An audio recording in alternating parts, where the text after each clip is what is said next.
Messieurs, dames, bonsoir. Est-ce que vous m'entendez bien? Est-ce que vous m'entendez mieux quand il y a moins de bruit? Et est-ce que là, vous m'entendez vraiment bien? Super. Je vais vous demander de baisser, s'il vous plaît, le ton des discussions, car nous allons lancer notre soirée sur les luttes locales en Ile-de-France, sur la bétonisation, l'ES-béton, comme nous l'avons appelé. Ce soir, on va parler justement du coup de lutte locale. On va parler de qu'est-ce qu'on peut faire en Ile-de-France pour se battre pour le climat, pour la biodiversité, pour plein de choses. On va avoir des représentants de collectifs qui vont venir nous en parler. On va déblayer ensemble les grandes questions qui se posent pour lancer ces luttes, et on va voir justement comment les rejoindre et comment booster ça et gagner un maximum de victoires pour le climat et la biodiversité. Est-ce que vous êtes chaud? Mais à tout seigneur, tout honneur, on va laisser d'abord la parole à la base qui nous accueille ce soir.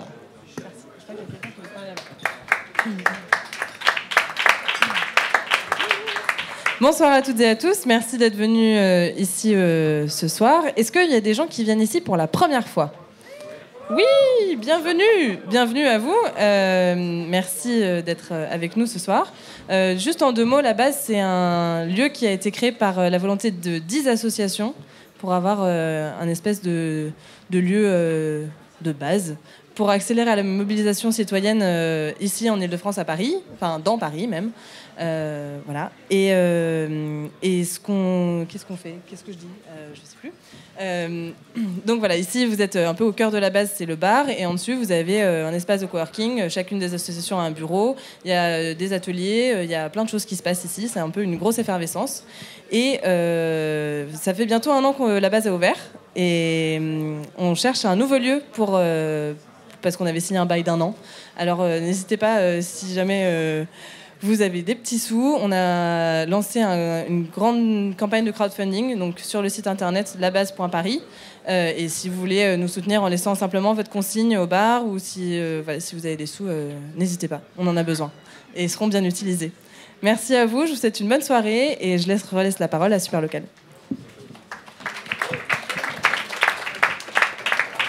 Et merci beaucoup encore, la base.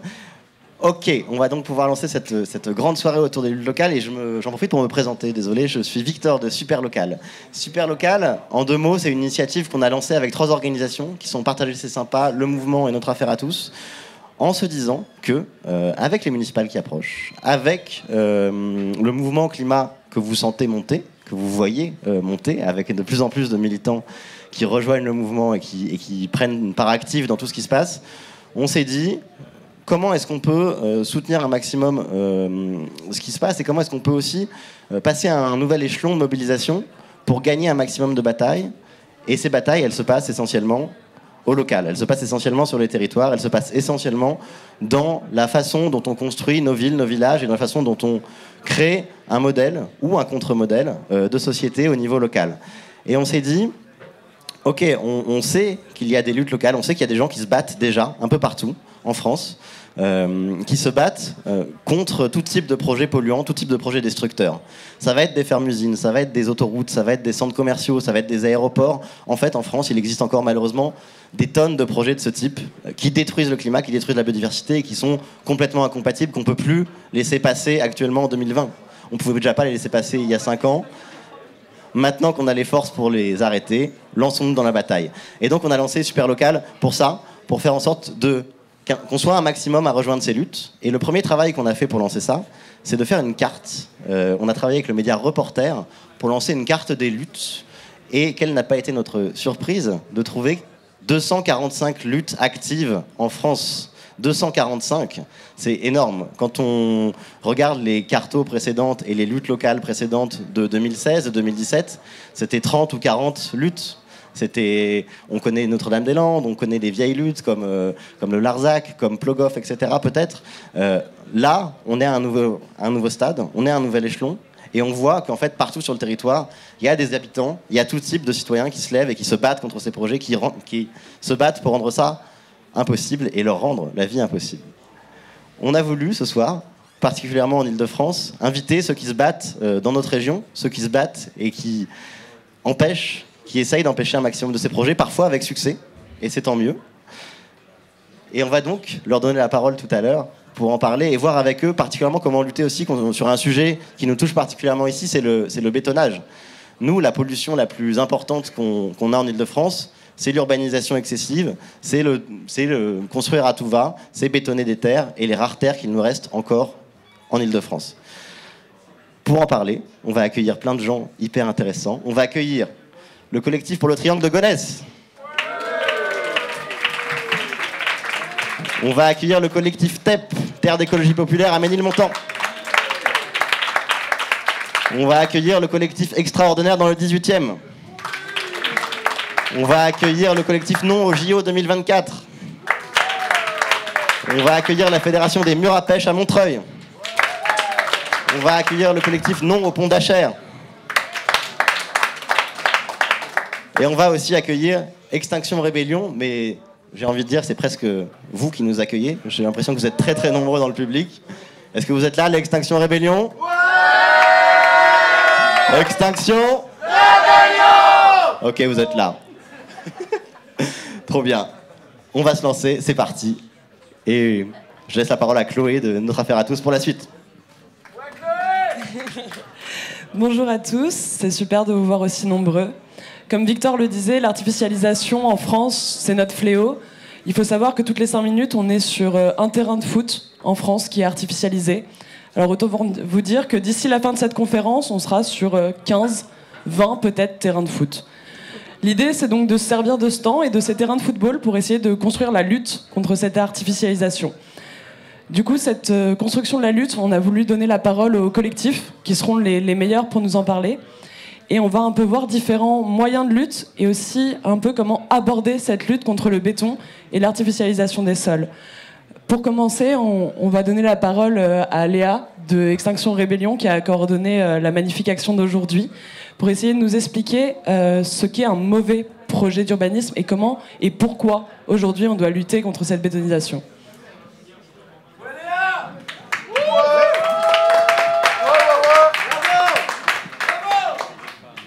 Alors, oui, donc voilà, Léa, membre d'Extinction Rébellion.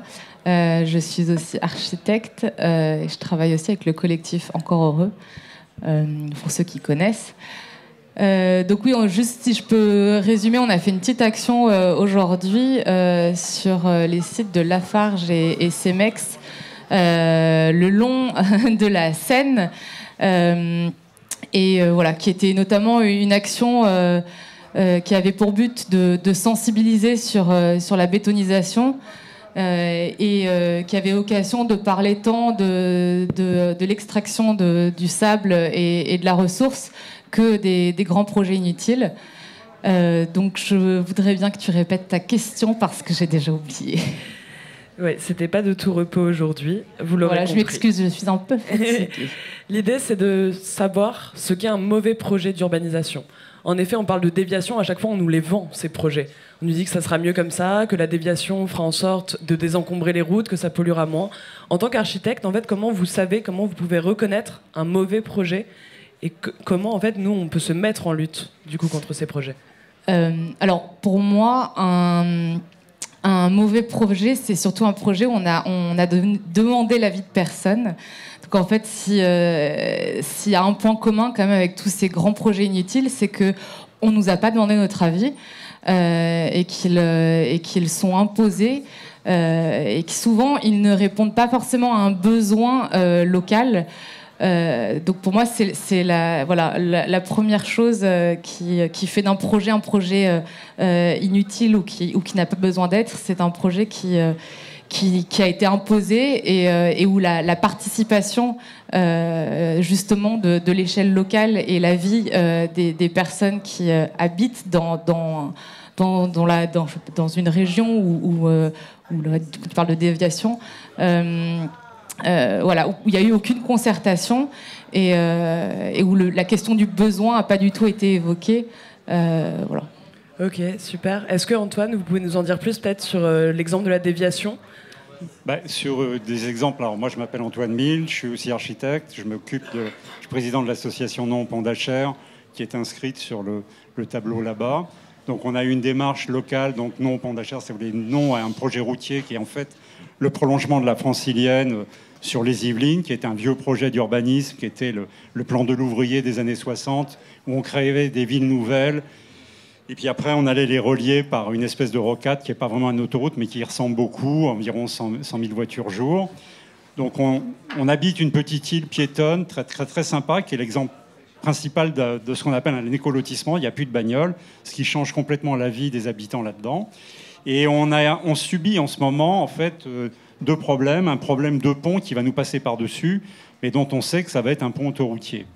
Donc, la question par rapport aux déviations, ça a été noté tout à l'heure. Tous les projets en fait d'Urba en France, c'est porté par les barons locaux.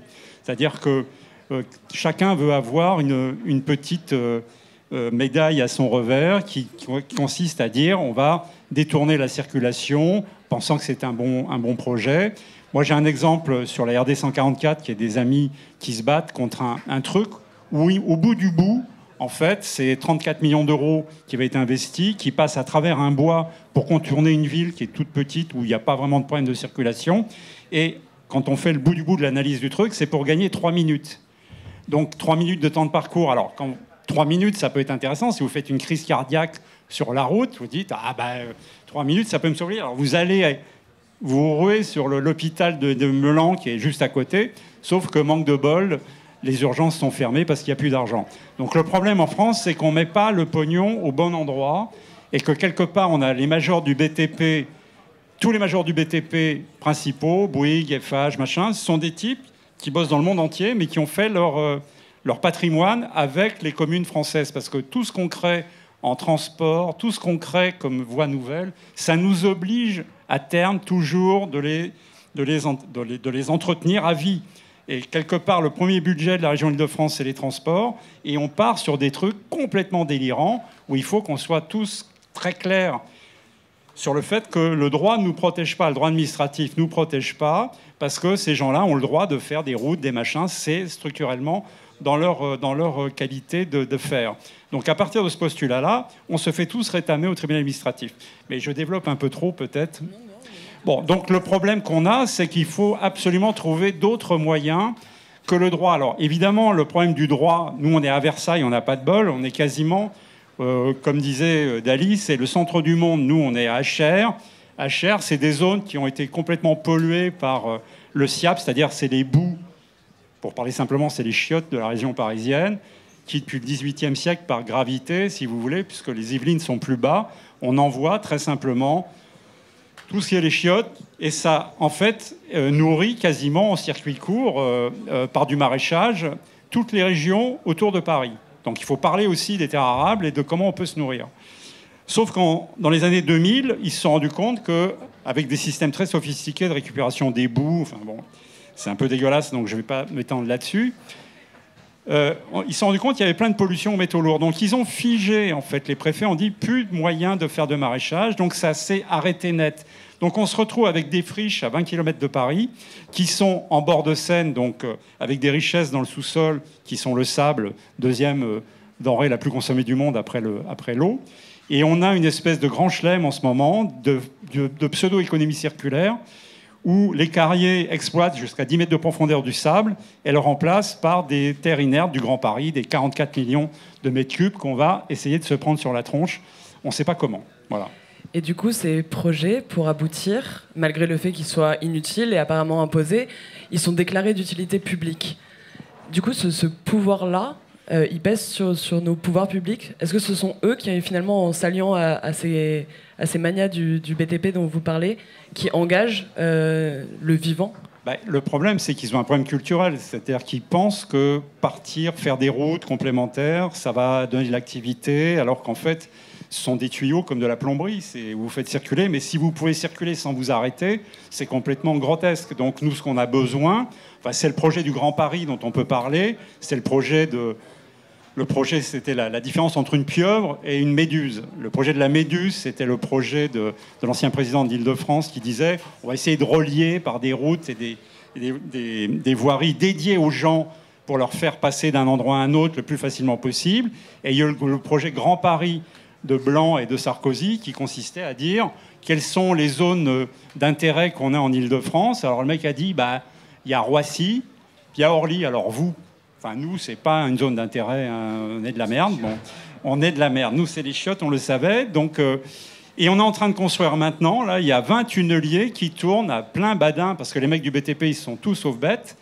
Ils veulent éviter qu'il y ait une alternance politique qui dise ces projets sont débiles, ils servent à personne. Ça ne sert à rien d'aller de Roissy à Orly en sous-sol. Ça ne sert à rien, ça n'intéresse personne. Donc il y a des gares, il y a 64 gares qui sont sorties. Immédiatement, tous les terrains ont déjà été cooptés par ces gens-là pour effectivement voir sur une vision lointaine à 30 ans, parce que c'est le temps administratif de la manière dont se font les projets. C'est pas 5 minutes, c'est 30 ans. Donc on vous dit, on saucissonne les trucs, on vous parle pas, on vous ment, on vous dit pas la vérité. Et à la fin, les mecs, ils ont toutes les cartes en main. Donc c'est un projet terrifiant sur l'Île-de-France. C'est un projet terrifiant parce que les types, ils partent sur un projet sans savoir ce qu'ils vont faire de ce qui sortent de la Terre. C'est-à-dire que 44 millions de mètres cubes, c'est un truc carrément monstrueux. Alors nous, pour l'anecdote, évidemment, ils se sont engagés sur l'honneur de dire qu'ils allaient traiter le truc, on ne sait pas comment, 70%, donc 30% du reste, on ne sait pas quoi en faire. Donc nous, ce qu'on dit, c'est l'occasion peut-être de faire autrement. C'est-à-dire on peut faire des briques comme dans les pays sous-développés, entre guillemets. On peut faire construire avec de la terre. C'est une matière première. Les moines cisterciens, avant, ils entraient dans un endroit, ils choisissaient, ils coupaient les arbres en partie, ils faisaient les forges, ils créaient leur ciment, ils se démerdaient avec ce qu'ils avaient. Donc nous, maintenant, il faut peut-être partir sur du vernaculaire. En tant qu'archi, c'est le premier truc à l'école qu'on me dit que c'est de la merde. C'est-à-dire tout ce qui est construction horizontale. Nous, il faut des trucs, de l'architecture du pouvoir qui soit être représentative. Donc ça, ce sont des schémas qu'on traîne encore maintenant parce qu'il y a un tel décalage culturel entre les gens qui ont le pouvoir et qui l'exercent en plus et la réalité de ce que tout le monde attend. C'est-à-dire quand vous parlez des bords de Seine, c'est un endroit d'abord qui est connu dans le monde entier. Vous parlez du Japon, des impressionnistes, ils disent ouais, vachement bien. Quand ils arrivent, ils voient carrément Gennevilliers, si tu veux. Donc, ce qu'on veut faire avec la Seine, c'est une autoroute à containers. Tout est complètement dévoyé. Donc, il est ultra urgent. Moi, je ne veux pas monopoliser la parole, mais il est ultra urgent de se mobiliser. Parce qu'encore une fois, on vous ment, le droit ne vous sert pas, vous y allez, vous perdez du fric et du temps pour qu'à la fin, on vous dise c'est de la merde. On va le faire quand même. Voilà.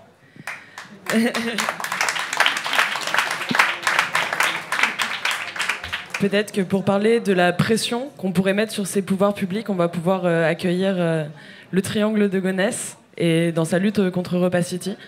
Peut-être intervertir juste les places rapidement.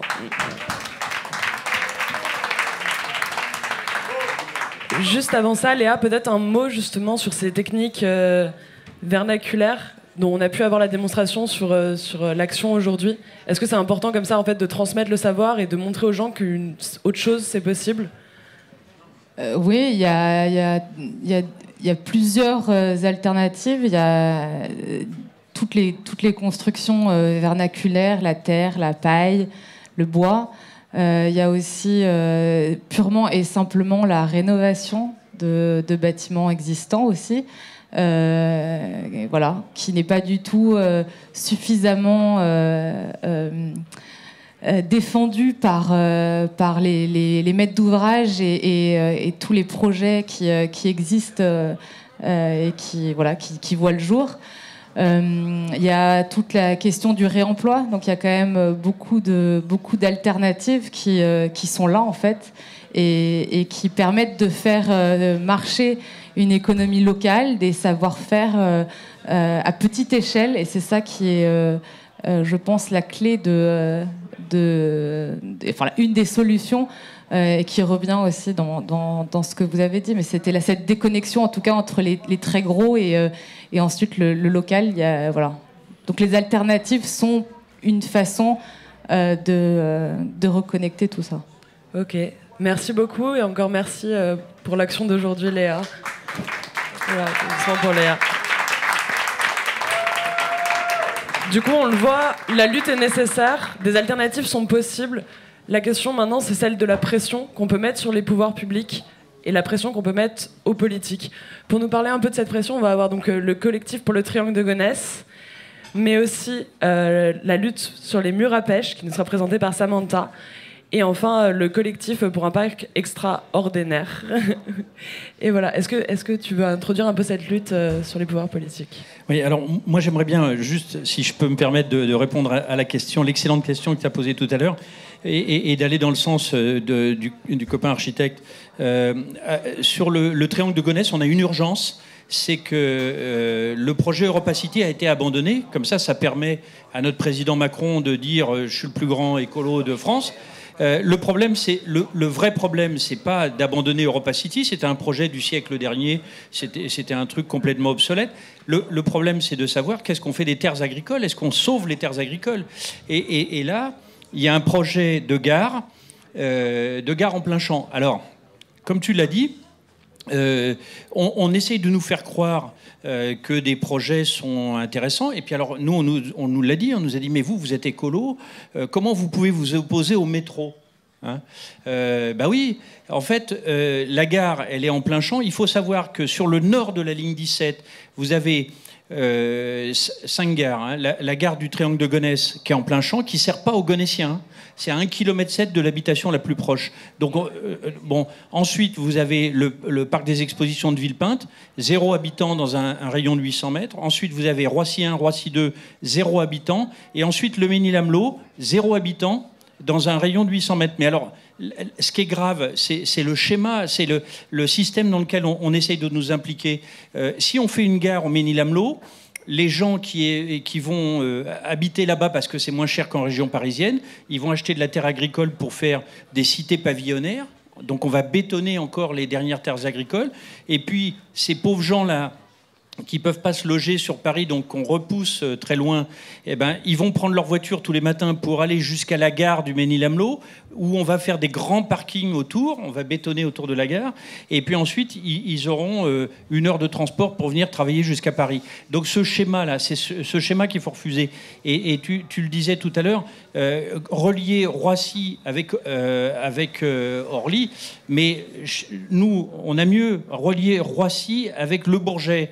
Alors, moi, j'ai discuté avec quelques élus. Ils ont dit « Ah oui, c'est bien de relier Roissy avec Le Bourget. » En fait, quand j'ai discuté avec le directeur du développement d'ADP, il dit « Mais nous, on n'y tient pas du tout. » Pas du tout. Il dit parce qu'en fait, Roissy, c'est un aéroport international pour les passagers. Le Bourget, c'est un aéroport d'affaires avec de richissimes voyageurs. Donc, les passagers n'ont rien à voir entre les deux aéroports. Mais le personnel qui travaille, c'est pas du tout les mêmes avions. Enfin, il y a aucun intérêt. Mais quand vous réfléchissez pas, vous vous dites ah bah oui, c'est quand même bien de mettre un métro. Ben non, un métro, s'il sert à rien, c'est une connerie de le mettre. Et en plus de ça, si on fait cette gare en plein milieu des terres agricoles, ça amènera forcément, une fois qu'il y a une gare, on bétonne autour, il faut bien qu'elle serve à quelque chose, la gare. Et là, on va se retrouver avec des entrepôts, avec Amazon, Géodis, etc. Et donc, nous, c'est ce qu'on essaye de sauver. Alors, je vous le dis, hein, j'en profite, le 16 mai, il y a un grand rassemblement sur les terres de Gonesse. Et donc, ça sera la fête des terres de Gonesse. Il faut à tout prix se mobiliser, parce qu'en fait, l'abandon d'Europacity, c'est la partie émergée de l'iceberg, mais en dessous, la grosse partie, c'est la bétonisation des terres agricoles. Vos téléphones, si vous avez un agenda téléphonique, et notez le 16 mai, il est carrément crucial qu'on y soit nombreux. C'est souvent assez bien, je crois que c'est la 3e ou la 4e fête qu'on fait sur les terres de Gonesse. Et à chaque fois, ça a été très bien rendu par les journalistes et ça a fait bouger les choses. Alors si on est 4 000, 5 000, 6 000 sur la prochaine fête, soyons ambitieux, forcément, ça aura un impact. Donc, c'est aussi une façon d'agir qui est très concret. Et espérons qu'il fasse beau, c'est un samedi. Super, merci. Est-ce que Samantha, sur notamment le contact aux candidats au municipal et le contact aux politiques, tu peux nous dire comment on peut essayer finalement de faire basculer de l'autre côté cette tendance qui semble pourtant être généralisée dans le monde politique ? Oui, bonsoir. Je vais peut-être dire en 2 mots ce que c'est les murs à pêche pour celles et ceux qui ne savent pas encore. Les murs à pêche, c'est 35 hectares de verdure au cœur de la ville de Montreuil. Et ça s'appelle murs à pêche puisque historiquement, c'était des murs le long desquels poussaient des arbres fruitiers et surtout des pêchers. C'était très connu pour ça, c'était les pêches à la table du roi. Ensuite, la vie a avancé, il y a eu des fruits qui sont venus du sud de la France et petit à petit, ces murs à pêche ont été détruits et un peu oubliés. Et dans les années 90, des militants ont redécouvert cet espace et se sont dit mais c'est génial, on a plein de nature alors qu'on en manque, il faut qu'on fasse quelque chose. Donc maintenant, il y a des associations qui font des jardins, qui font beaucoup de projets sur l'espace qu'on appelle les murs à pêche. Et 15 d'entre elles sont réunies en une fédération, la Fédération des murs à pêche, que vous pourrez trouver facilement sur Facebook. Il y a aussi un site Fédération des murs à pêche pour avoir des infos.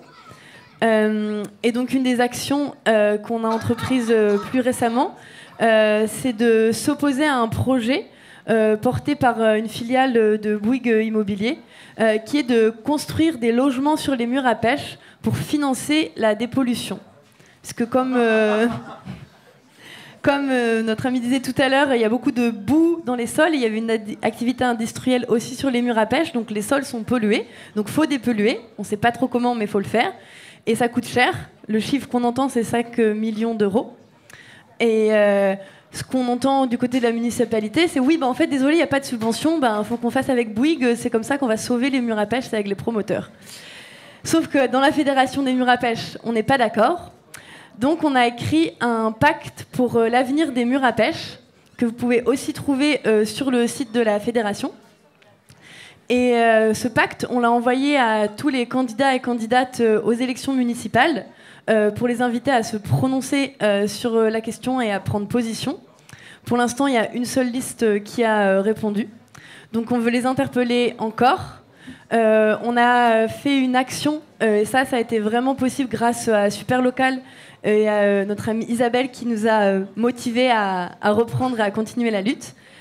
Et on a fait une flash mob le samedi 1er février, pendant laquelle on a fait un SOS humain pour justement appeler à l'aide, appeler à ce qu'il y ait plus de monde qui vienne au mur à pêche pour que ce soit plus connu et donc du coup plus valorisé et protégé. L'action suivante qu'on est en train de préparer, c'est pour le 7 mars. On prépare un débat avec les candidats aux municipales où on les invite à venir se prononcer sur l'avenir des murs à pêche, sur cette question du projet de dépollution et comment le financer. Donc vous êtes toutes et toutes bienvenues parce que ce sera un moment aussi où on pourra mieux présenter les projets qui se passent sur les murs à pêche et où on espère que les candidats viendront pour justement continuer cette bataille.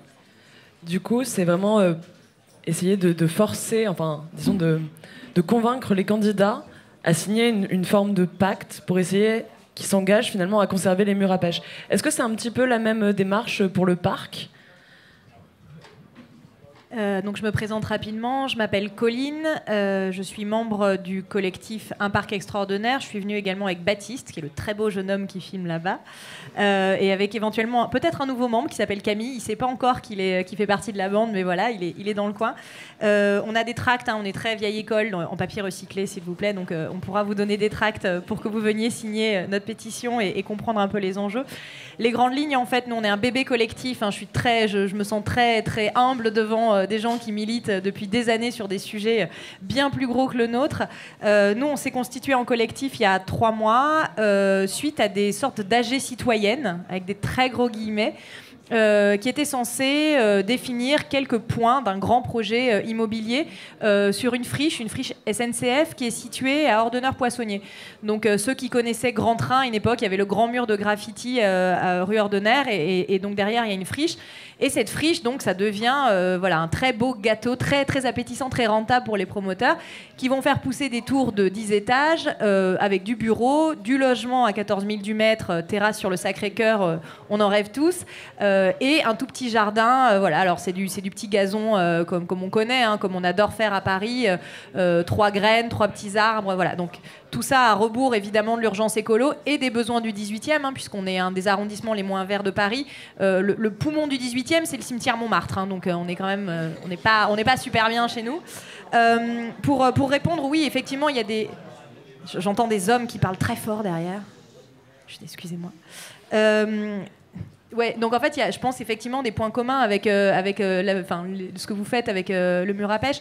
Nous, ce qu'on note, c'est que pour on a dû déjà, dans un premier temps, très vite, résister aux arguments fallacieux. En face, on a des politiques qui ne maîtrisent pas bien leur dossier, mais qui ont des chiffres, qui ont des éléments de langage. Alors, leur préféré, c'est la ferme urbaine. Comment pouvez-vous dire non à la ferme urbaine du projet, du projet immobilier? Il y a aussi le mot qui fait très peur à tout le monde, c'est le logement social. Alors nous, vous comprenez, au collectif, on n'aime pas les pauvres, on est contre le logement social. Mais comment pouvez-vous être contre le logement social? Donc tout est comme ça. Donc ça, en fait, à un moment, il faut mettre le nez dans les chiffres, il faut mettre le nez dans les arguments et aller chercher des datas, prendre sa calculatrice, compter combien il y a d'espaces verts, compter si on est un bon élève ou pas dans le 18e sur le logement social, et ça, on leur répond.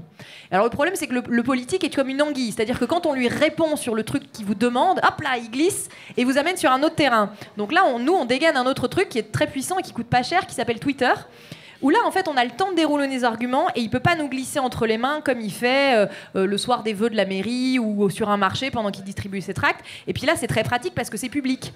Donc nous, on utilise beaucoup les réseaux sociaux pour les interpeller.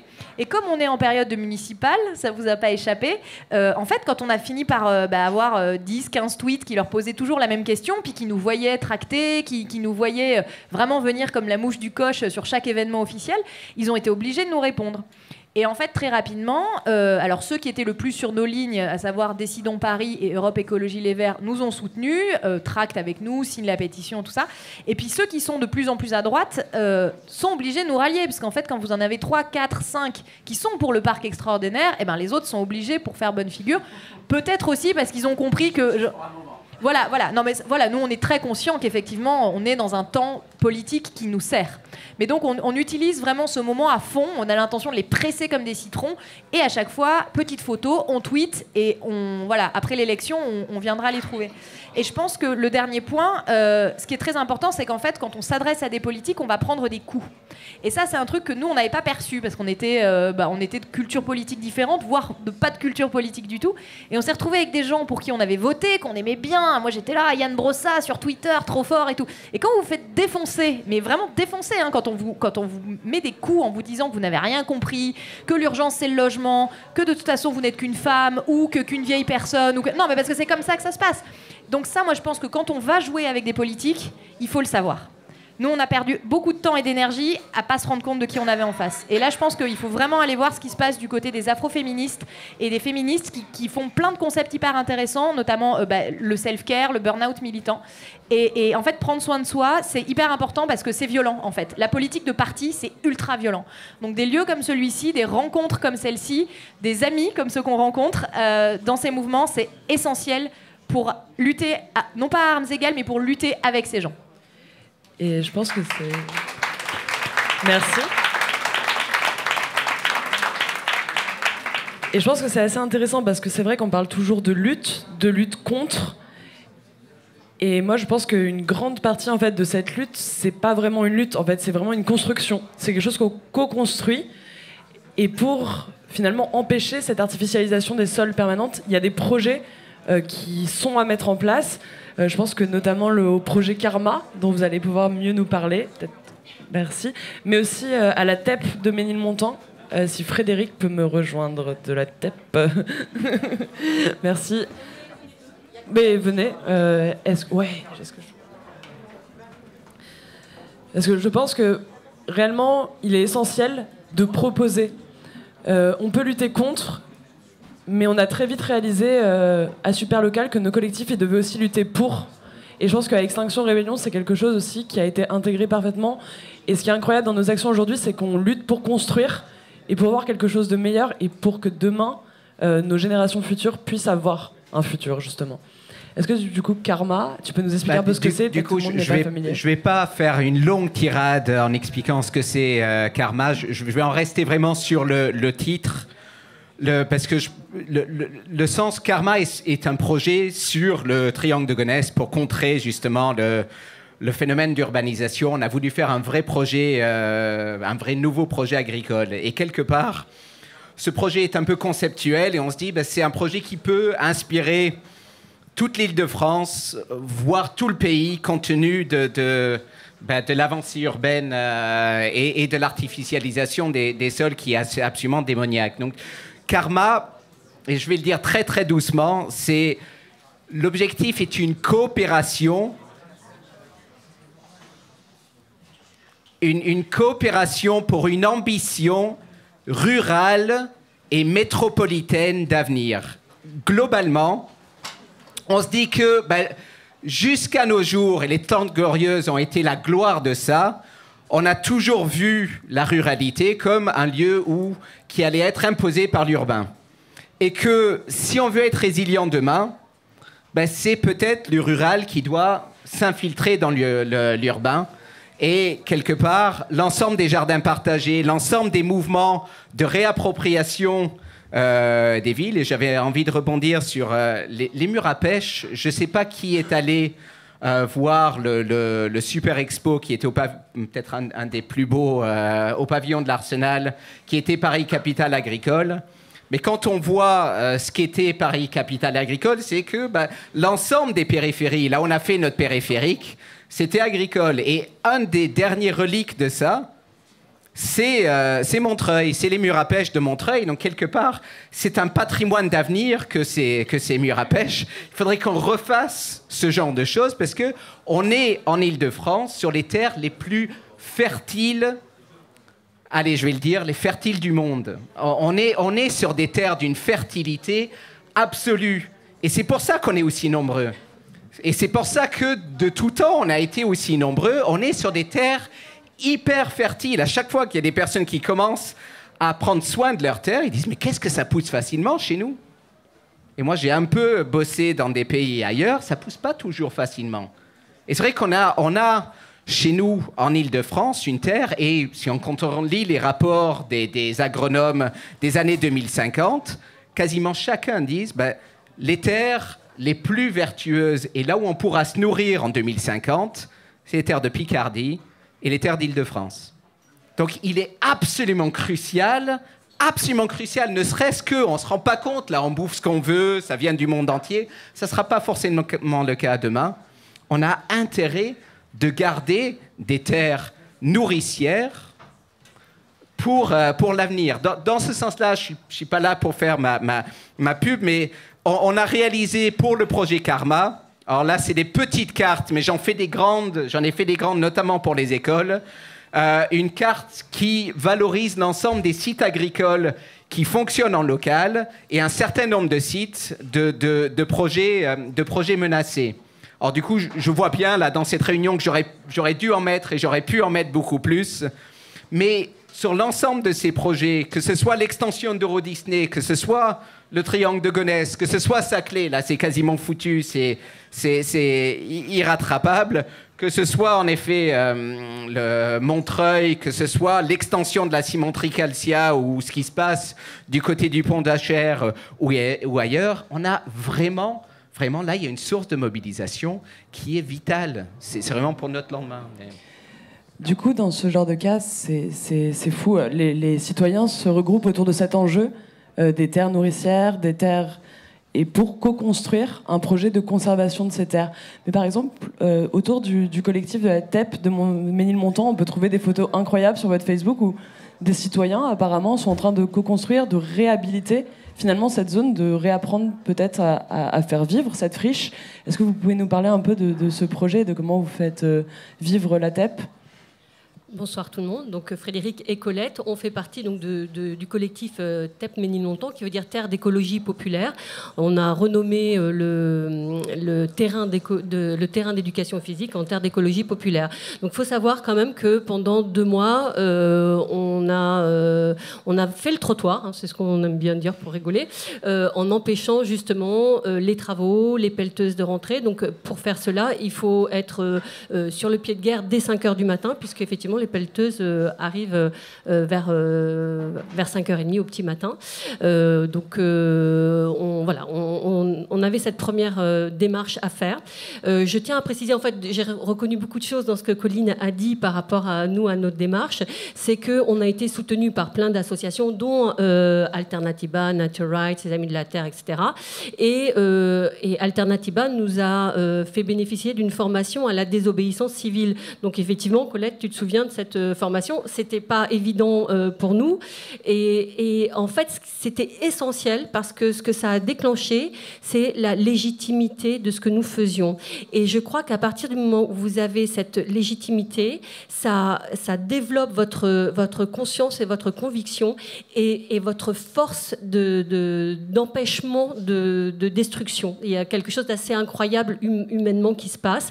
Et c'est pour ça que je voulais que Colette soit là, parce qu'il est important de se reposer sur toutes les personnes qui sont présentes. Alors nous, on est en face du cimetière du Père-Lachaise, on a plein de verdure en l'occurrence.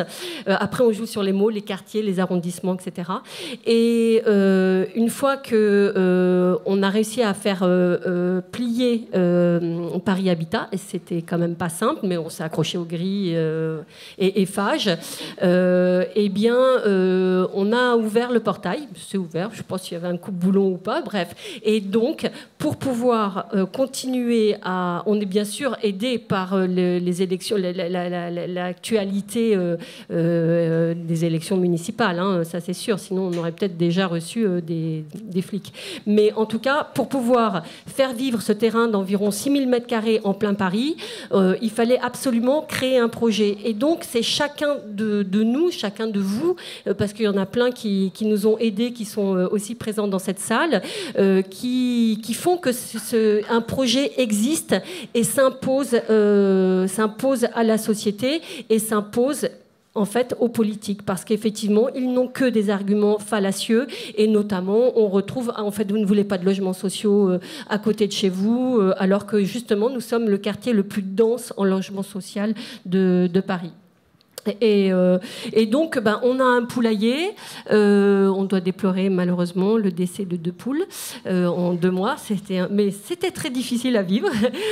On a un compost et là, il y a plein de gens maintenant en fait qui se sont vraiment emparés de ce projet, qui viennent tous les jours pour s'occuper du poulailler, etc.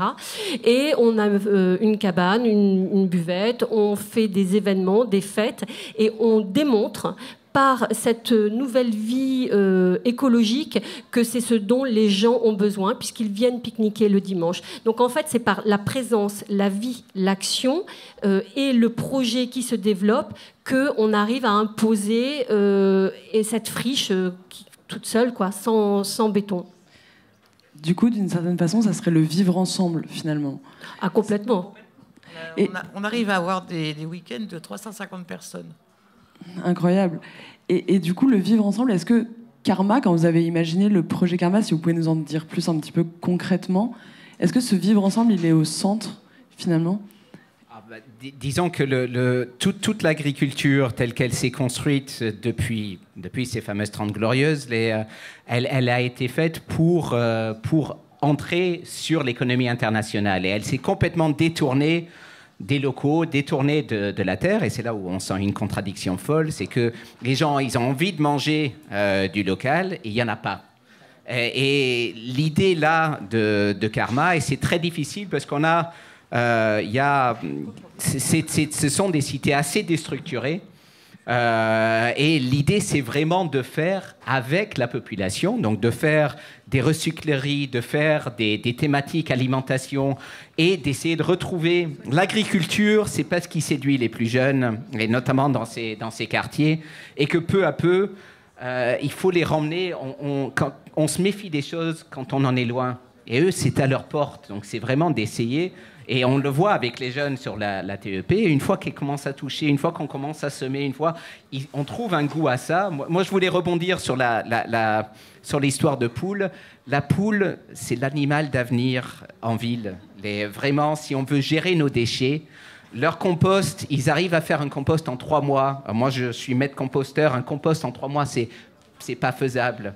Mais là, ils le font parce que ce sont des poules, et les chiures de poules, c'est extrêmement vital, et les poules vont bouffer dans le compost également.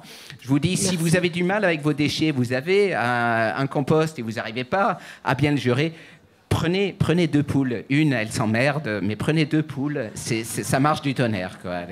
Je voulais compléter sur ce qu'a dit Cyril tout à l'heure quand il a dit que c'était peut-être les meilleures terres du monde. J'ai vu quelques sourires dans l'assistance. Je pense que, très sérieusement, si on est là ce soir, et si vous êtes là ce soir, c'est certainement à cause des terres de Gonesse, ou plutôt grâce aux terres de Gonesse. Comme dans tous les projets de bétonisation, il y a toujours en amont, il y a toujours les chercheurs de l'INRAP qui viennent faire des fouilles. L'Institut national de recherche archéologique préventive. Et alors, ces chercheurs-là, ils n'ont pas le droit de parler parce qu'en fait, ils sont payés par les maîtres d'ouvrage, hein, par le BTP, etc. Et moi, j'ai passé une journée avec des chercheurs de l'INRAP sur les terres de Gonesse. Les terres de Gonesse, elles appartiennent pas aux maires de Gonesse. Elles vous appartiennent, elles nous appartiennent. Cet été, on a dit l'Amazonie, c'est un bien de l'humanité. La faune et la flore australienne, c'est un bien de l'humanité. Les terres de Gonesse aussi, il faut savoir que depuis le néolithique, et si Paris s'est installé ici, c'est certainement à cause ou grâce aux terres de Saclay, du plateau de Saclay, grâce aux terres qui ont été bouffées par Euro Disney, grâce aux terres Roissy. C'était les meilleures terres. Très rapidement, en France, les terres arables, c'est entre 30 et 40 cm. Hein. C'est une épaisseur comme ça. Dans le Larzac, c'est 5 cm. C'est pour ça qu'on y fait de l'élevage. Ici, vous ne devinerez jamais de combien c'est. C'est entre 6 à 8 mètres, les terres. Là. Donc, en fait, ici, depuis le néolithique, on cultive des céréales et on stocke les céréales. Il y a encore des silos à grains. Moi, j'ai vu des silos à grains. J'ai quelques photos que je pourrais montrer qui datent du néolithique, c'est-à-dire avant les Gaulois. Donc, en fait, est-ce que le maire de Gonesse, il a le droit de bousiller ses terres? Est-ce que la Société du Grand Paris ont le droit de bousiller ses terres? Ne serait-ce que du point de vue patrimonial, on n'a pas le droit d'y toucher. S'il y a des gens qui, pendant 2500 ans, ont fait pousser des céréales sur ces terres, là, qui a le droit de les bousiller et de les bétonner, ces terres? Si on les bétonne, elles reviendront jamais à l'agriculture. Et c'est vraiment le meilleur blé de France, de ces terres-là. Je ne sais pas qui a déjà mangé ou qui va chez Kaiser acheter ses baguettes. Personne ici, ça ne m'étonne pas trop, mais en tout cas, chez Kaiser, j'ai déjà vu leur baguette phare. La baguette phare, je crois que c'est la baguette sans gluten de Kaiser, s'appelle le pain de Gonesse. Et parce que c'est le pain du roi, quoi, ce pain de Gonesse, et ça reste dans l'imagerie populaire, ce fameux pain de Gonesse. Alors, parmi les projets que nous avons, c'est de mettre un moulin sur les terres de Gonesse, parce que ce qui est complètement absurde en Île-de-France, on est sur des terres céréalières en Île-de-France et on fait beaucoup de blé. On n'a plus de quoi moudre notre blé en Île-de-France. Il faut que ça sorte de notre région pour aller revenir en tant que pain dans notre région. C'est un truc complètement con. Et du coup, c'est de remettre un moulin pour faire un véritable pain de Gonesse à Gonesse. Du coup, on arrive assez bien à voir que ce qui marche quand on propose autre chose, c'est un idéal. Finalement, un idéal de vivre ensemble, proposer une autre vision d'un quartier ou d'un lieu, pour essayer d'imposer autre chose, de pouvoir voir autre chose. Je pense que c'est un grand moyen dans une lutte, peut-être le collectif, la proposition, de vivre ensemble et d'interagir sûrement. Ça marche assez bien pour le projet Karma, peut-être pour la TEP. On a aujourd'hui Natsuko qui va peut-être pouvoir nous parler de la lutte contre les JO, où je pense que le problème... Est-ce que je peux vous demander de place? Merci. Où je pense que le problème, on a un réel problème idéologique sur la lutte contre les JO. On est quand même face à une opinion publique qui, Léa vous l'a un peu précisé tout à l'heure, ne connaît que très peu en fait les effets de la bétonisation en termes d'émissions, en termes d'impact sur le vivant. Et à côté de ça, on a les JO. Alors les JO, la cérémonie d'ouverture des JO, la soirée à la maison, à papa, maman, le canapé. Enfin, toute cette imaginaire autour des JO qu'on a construit. Et finalement, la question ici, c'est dans notre lutte, à quel point l'opinion publique compte et comment en fait on peut réussir à gagner cette lutte contre l'opinion publique et pour le vivant finalement. Oui, bonjour, je m'appelle Natsuko et en parlant de l'opinion publique concernant les JO, en fait, je ne suis pas déjà certaine si le public ici est tous contre ou pas, mais globalement, il faut préciser une chose très importante, c'est l'opinion publique contre les JO, c'est gagné presque partout. sauf la France et sauf aux États-Unis. C'était le cas. C'est tout ça parce que l'opinion publique contre les JO gagne ailleurs. C'est pour ça qu'on a eu ces Jeux. Parce que au début, pour les JO 2024, il y avait 6 villes candidates. D'abord, c'est Boston qui s'est retiré avec le lobby très efficace. Et puis, c'est Hamburg, dans la ville allemande. Ils ont organisé le référendum et c'est non qui a gagné. Et puis, à Rome, la nouvelle maire de 5 étoiles a retiré la candidature parce que, voilà, c'est... pour une fois, elle a fait une bonne chose. Et puis, Budapest, c'était la dernière ville candidate qui s'est retirée. C'est pas le référendum, mais ils ont préparé le référendum et puis l'opinion publique contre les JO monte. Du coup, le maire a décidé, ok, on fait pas. Du coup, en liste, il y avait seulement Paris et Los Angeles. À ce moment, le CIO, le Comité international olympique, a eu très peur. Du coup, mais en plus, les villes qui restent, c'était Paris et Los Angeles quand même, les deux grandes villes très riches. Du coup, ils voulaient gagner ces deux villes pour attribuer les JO 2024 et 2028. C'est pour ça qu'on a ces JO de 2024. Et ma question, c'est pourquoi l'opinion publique française n'est pas aussi forte qu'en Allemagne, en Budapest, ailleurs, quoi. C'est justement, il y a une journaliste d'Arte qui nous a contactés pour faire un documentaire sur le sujet pourquoi le sentiment anti-JO en France est faible par rapport aux autres villes, clairement. Et nous, on n'avait pas la réponse. Et j'espérais que cette journaliste allait trouver une bonne réponse, mais finalement, apparemment, elle a abandonné ce projet. Je pense que c'est sûrement en partie lié au fait de dire la vérité, une des revendications d'Extinction Rébellion. Les gens sont peu au courant. Mais il reste des questions en suspens sur la bétonisation de manière générale et sur toutes ces luttes, sur comment les gagner et comment se les approprier parfois. Ce que je vais vous proposer dans la demi-heure qui arrive, c'est de se répartir en groupes autour des 4 thématiques qu'on a pu aborder, qui sont d'abord qu'est-ce qu'un mauvais projet d'urbanisation, avec Antoine ici présent. Ensuite, comment on fait pression sur les pouvoirs politiques. Enfin, comment on met un projet citoyen en place avec la TEP, etc. Et enfin, comment on gagne une bataille idéologique avec toi, Atsuko.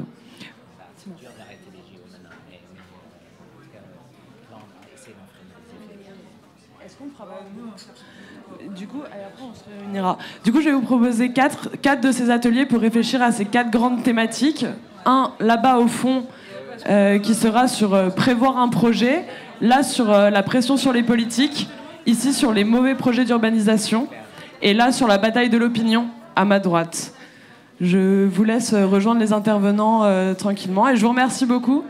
J'espère que ça vous a donné une grande idée des luttes sur lesquelles on pouvait s'engager.